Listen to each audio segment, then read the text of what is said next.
هل أتى على الإنسان حين من الدهر لم يكن شيئا مذكورا إنا خلقنا الإنسان من نطفة أمشاج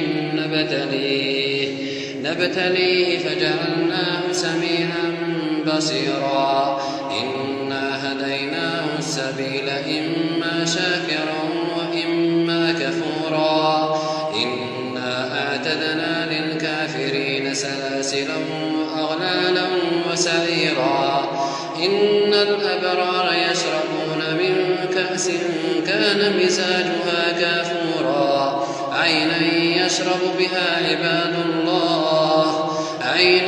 يشرب بها عباد الله يفجرونها تفجيرا يوفون بالنذر ويخافون يوما كان شره مستطيرا ويطعمون الطعام على حبه مسكينا ويتيما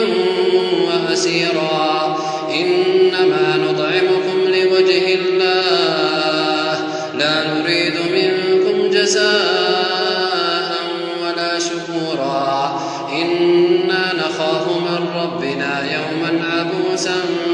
قمطريرا فوقاهم الله شر ذلك اليوم ولقاهم نضرة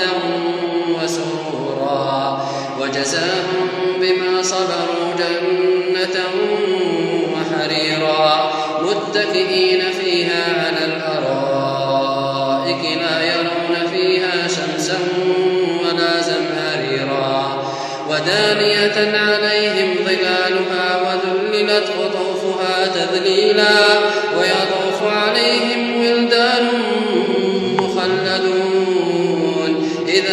إذا رأيتهم حسبتهم لؤلؤا منثورا وإذا رأيت ثم رأيت نعيما وملكا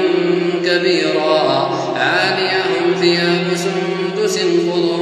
واستبرق وحلوا أساور من فضة وسقاهم ربهم شرابا طهورا إن هذا كان لكم جزاء